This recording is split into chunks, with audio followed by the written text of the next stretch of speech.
Ya, langkah kontroversial datang dari Presiden Amerika Serikat Donald Trump, di mana bos Gedung Putih tersebut mengizinkan platform media sosial miliknya Truth Social untuk digunakan sebagai tempat taruhan atau ajang perjudian digital.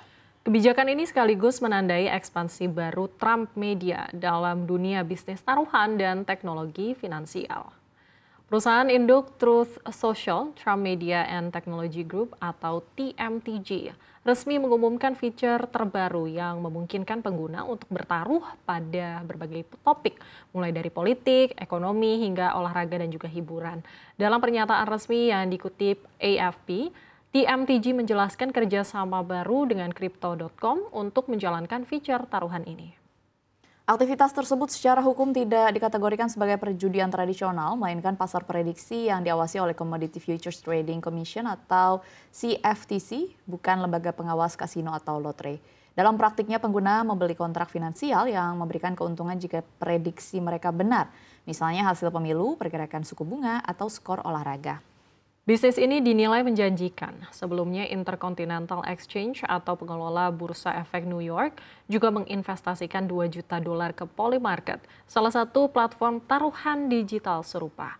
Namun di balik potensinya, kegiatan ini memicu kekhawatiran baru karena rentan membuat pengguna muda terjerat kecanduan dan kerugian finansial.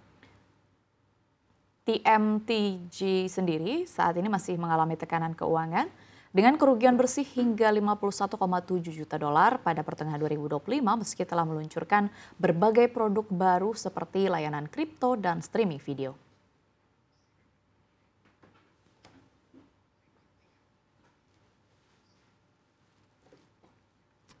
Iya Dina, kayaknya langkah Trump yang ini tuh benar-benar bikin geleng-geleng kepala gitu ya. Karena media sosialnya gitu sekarang bisa dipakai untuk taruhan. Jadi bukan cuma tempat posting doang nih ya untuk opini politik. Tapi sekarang orang tuh bisa memasang prediksi mulai dari politik sampai ke harga emas tuh berapa gitu ya. Goceng pertama gitu.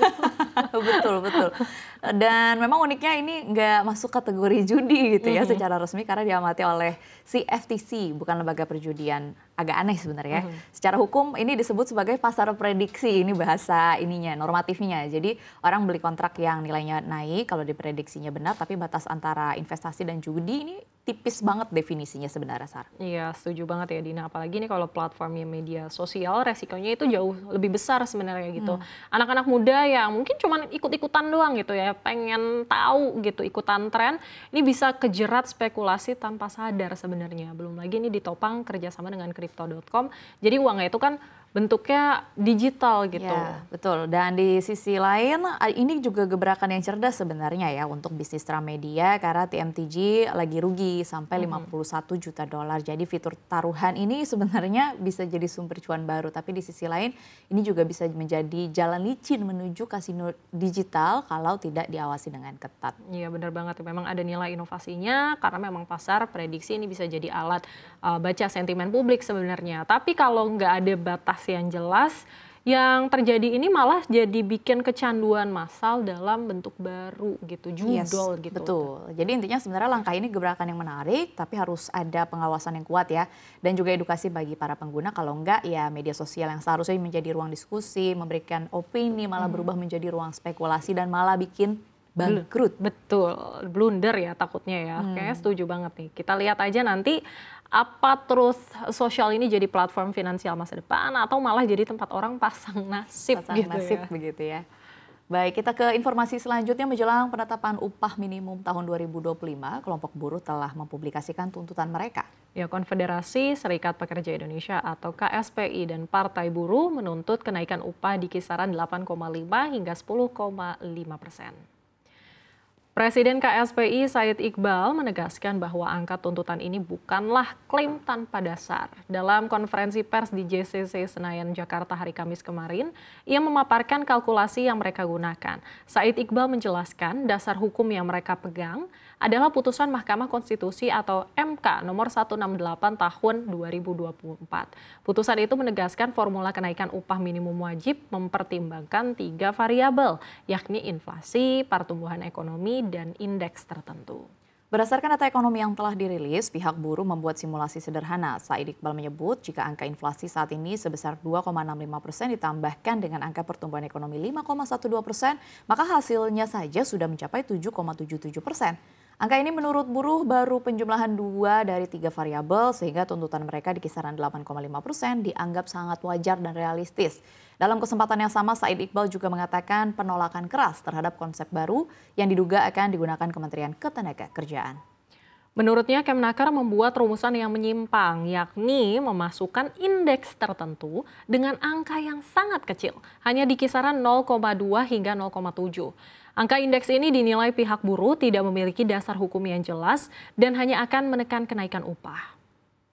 Said Iqbal pun mencontohkan dampak dari rumusan versi Kemnaker tersebut. Jika pemerintah memaksa untuk menggunakan indeks 0,2, maka kenaikan upah buruh diperkirakan hanya akan naik sekitar Rp50.000. Sementara jika menggunakan indeks 0,3, kenaikannya hanya sekitar Rp75.000. Oleh karena itu, pihak buruh menolak total rumusan versi pemerintah tersebut.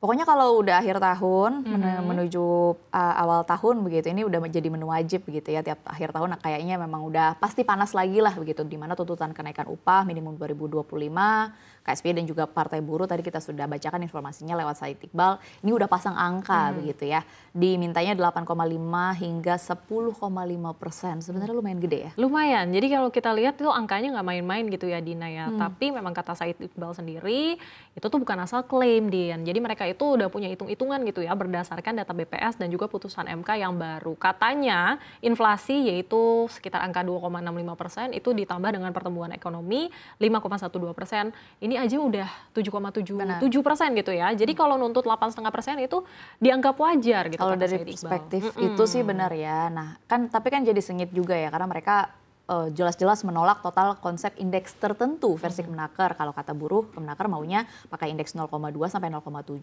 yang kalau dihitung-hitung, kata Said Iqbal tadi naiknya cuma Rp50.000 sampai Rp75.000, nggak berasa istilahnya ya. Kalau kenaikan tahunan jelas lah mereka pastinya nggak terima dan juga menolak. Iya pasti menolak gitu ya Din ya. Jomplang banget gitu loh kalau misalnya dari 7,77% ke angka sekecil itu gitu ya. Di satu sisi kita tuh paham banget gitu ya, buruh itu butuh upah naik buat ngejar daya beli yang memang kegerus dengan inflasi. Betul. Ya mungkin logikanya gitu ya, inflasi plus pertumbuhan ekonomi itu masuk akal banget sebenarnya. Basisnya sebenarnya masuk akal, betul. Dan UMP-UMR ini kan naik bisa dikatakan adalah setiap tahunnya sebuah keharusan kita sebagai sesama buruh juga ya, karyawan juga pasti setuju bahwa sebenarnya UMP-UMR harus naik, tapi di sisi lain kan kita juga harus lihat juga dari sisi pengusahanya kan Sar, dimana jangan lupa loh kalau sebenarnya ekonomi kita juga masih belum pulih 100%. Nah itu dia poinnya sebenarnya Din ya, jadi masih banyak ini perusahaan apalagi yang padat karya, yang cash flow-nya itu mungkin belum bisa nih sekencang sebelum masa COVID-19 lalu. Jadi mereka ini kan juga masih berusaha untuk memulihkan diri gitu ya, recovery dia. Dan ya itu tadi, ini tiap tahun kan jadi dilema klasik juga kalau dipaksa naik terlalu tinggi ngikutin tuntutan dari para buruh, takutnya pengusaha ini malah keok. Istilahnya operasional aja belum pulih, ini minta lagi bayar gaji atau upah yang tinggi dan akhirnya pilih jalan PHK. Yang paling ditakutkan. Korbannya malah ya buruh lagi Sar. Iya, tapi kalau misalnya memang kenaikannya itu kekecilan gitu ya, kayak tadi 50.000 ya. Sebenarnya kalau misalnya dipikir-pikir gitu ya, logika mana cukup sih gitu ya. 2 kali makan kayaknya gitu di tengah-tengah biaya yang mahal ini in this economy gitu. Ini pastinya kan jadi bahan negosiasi yang sebenarnya alot banget gitu ya di antara buruh, pengusaha dan juga pemerintah. Mungkin ya kita tunggu aja ya formula finalnya nanti. Yes, formulasinya seperti apa, semoga ditemukan titik tengahnya begitu ya.